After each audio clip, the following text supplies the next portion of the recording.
Bueno, ayer se aprobó el presupuesto 2023 que estaba en el acuerdo con el fondo como acción prioritaria y era uno de los grandes temas del FMI en su último informe por el temor a que un sector del gobierno votara en contra. Se decía ahí que seguía habiendo diferencias importantes dentro de la coalición de gobierno respecto a el acuerdo con el fondo y también al futuro económico, al rumbo de la economía. El ministro de Economía, Sergio Massa, logró anudar una negociación política que permitió una aprobación holgada del presupuesto. Miremos lo que sucedía ayer al momento de la votación.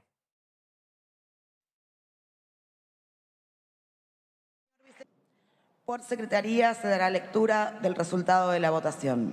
180 afirmativos, 22 negativos, 49 son las abstenciones.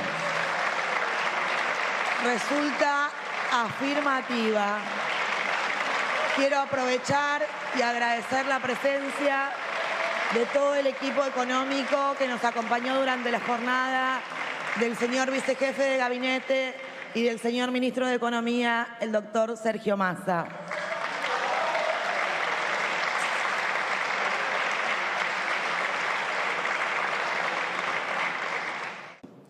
Por secretaría. Triunfo político para Massa, y más que un triunfo político, es una herramienta imprescindible de su gestión. Si no había acuerdo, se descalabraba todo el acuerdo con el fondo, así de sencillo. Porque el FMI fue muy duro en la última revisión respecto a que había que ordenar todo el tema del gasto público y la recaudación en el presupuesto.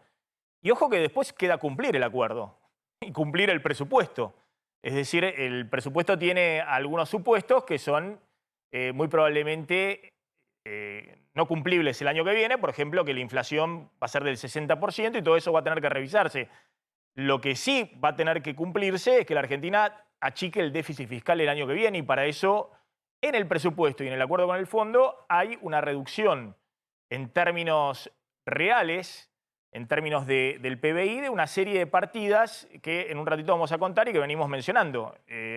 La reducción del déficit fiscal tiene que ver con reducir la cuenta de subsidios energéticos, subsidios económicos. Eso implica aumento de tarifa el año que viene, por lo menos al ritmo de la inflación. Tiene 0,7% del PBI de reducción de partidas sociales, de planes sociales. Vamos a ver cómo hace Massa para instrumentar eso en un año electoral. Tiene una reducción en términos reales de todo el tema de pensiones, es decir, el sistema jubilatorio, que tiene que ajustarse como este año por debajo del ritmo de la inflación. Tiene también ajuste de transferencias a provincias, es decir, la única forma de reducir el déficit fiscal el año que viene, y eso es bastante complejo desde el punto de vista político en un año electoral para el oficialismo. ¿Cómo logró el gobierno llegar a la aprobación del presupuesto? Bueno, primero, ¿cómo consiguió el quórum? Con diputados de la Unión Cívica Radical Evolución, el sector que se referencia con Martín Lustó, y en la Cámara de Diputados con Emiliano Jacobiti, que está acá presente, diputados radicales que se sumaron, tenemos una placa ahí.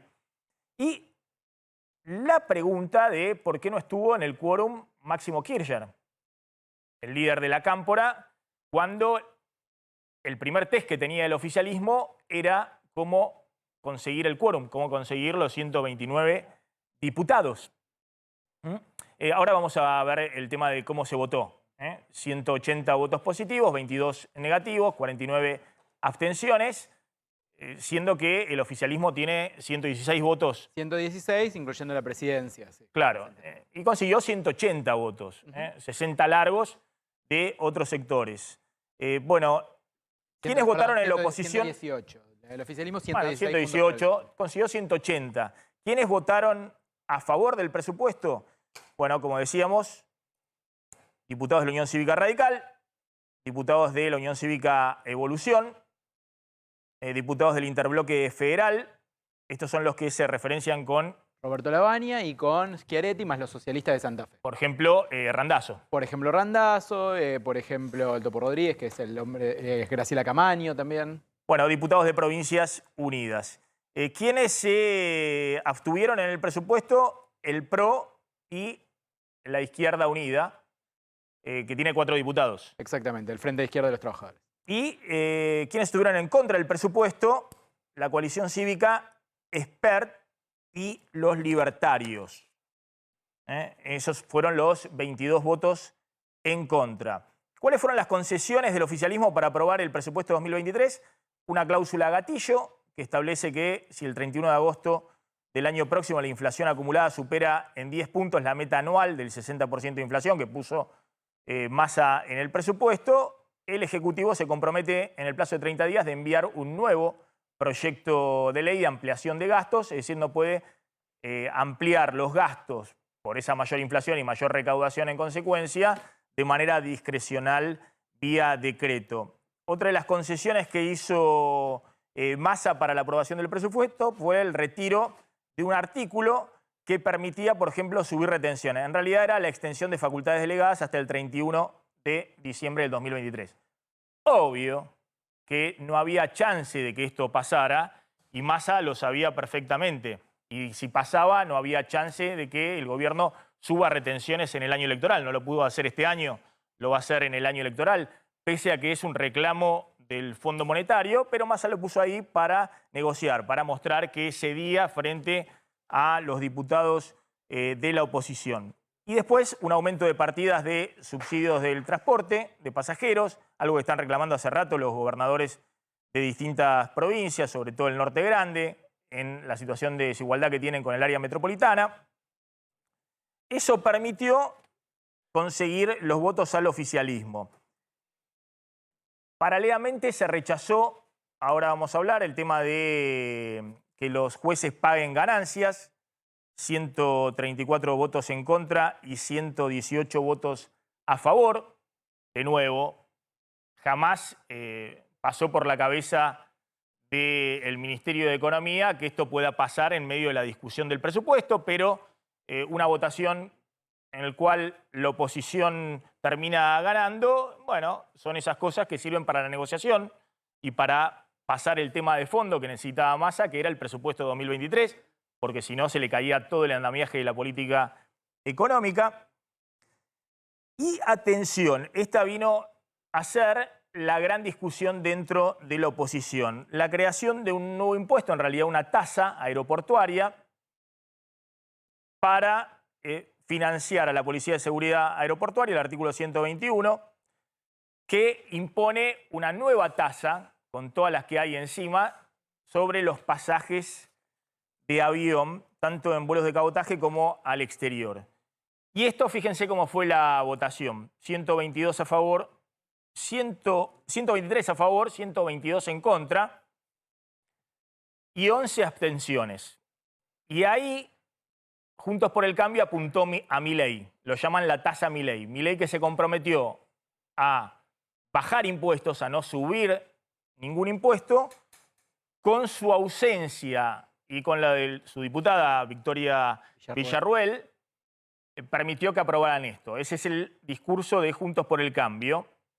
Y hubo impugnaciones fuertes a Milei desde Juntos por el Cambio, diciendo que había sido funcional a Massa, que había un acuerdo tras bambalinas entre Milei y un sector del gobierno, y todos miraron obviamente al único que se dedicó a negociar el presupuesto, que fue el ministro de Economía, Sergio Massa. Fíjense cómo el diputado Juan Manuel López, de la coalición cívica, hizo notar la ausencia de Milei para que el oficialismo pueda crear un nuevo impuesto en la Argentina. No, Presidenta, yo hace 1 hora y media había solicitado que los diputados, ya son las 8 de la mañana, estamos desde las 2 de la tarde del día de ayer, pero había solicitado que los diputados de la oposición, no del bloque Juntos por el Cambio, pero que habían estado presentes en la votación en general del presupuesto, se habían vuelto. Si me puede informar por secretaría si el bloque del diputado Milei, que preside el diputado Milei, ha vuelto, pues yo no llego a ver al final. Y es muy frustrante, hemos perdido la votación de una tasa por un voto, eso es la creación de un tributo, es decir, un impuesto. Queremos saber si el diputado ha vuelto. Llámelo y pregúntele, la verdad que no tengo ni idea. Bueno, ahí está Juan Manuel López, que hacía junto con otros diputados, también lo hizo Marcela Campagnoli, también lo hizo la diputada, la radical Karina Banfi, todos remarcando con distintos tuits la ausencia de Milei y llamando esto un impuesto que consiguió el oficialismo, siendo funcional a Massa con la ausencia de, en realidad, tres diputados libertarios, los Milei, Victoria Villarruel y también Carolina Píparo, que es la compañera de bancada de José Luis Espert, que estaba y votó en contra. No, tampoco. ¿Tampoco estaba Espert? No, Espert sí, no estaba Carolina Píparo. No, pero por eso sí, digo. Sí, Espert votó en contra. Por eso, Carolina Píparo fue otra de las ausentes, por eso lo que decía, son 3 libertarios que estuvieron ausentes que podrían haber dado vuelta a esta situación. Carolina Píparo, que hoy está más cerca de Milei que de Espert. Bueno, ahí está planteada la cuestión. Ya vamos a hablar con Emiliano Jacobiti, que hubo Después atrás. te voy a contar qué dice Milei, ¿no? ¿Cuál es el argumento que hubo atrás de todo esto? Y si están haciendo todos un show, digamos, en la política, donde todos dejan en evidencia los acuerdos de otros, ¿no? O si es simplemente casualidad que Milei se fue justo porque no se dio cuenta, tiene esa tamaña ingenuidad y terminó siendo funcional a algo que quería el oficialismo, que era aprobar, además del presupuesto, que ya se había votado, el presupuesto en general, con los 180 votos a favor y los 22 en contra.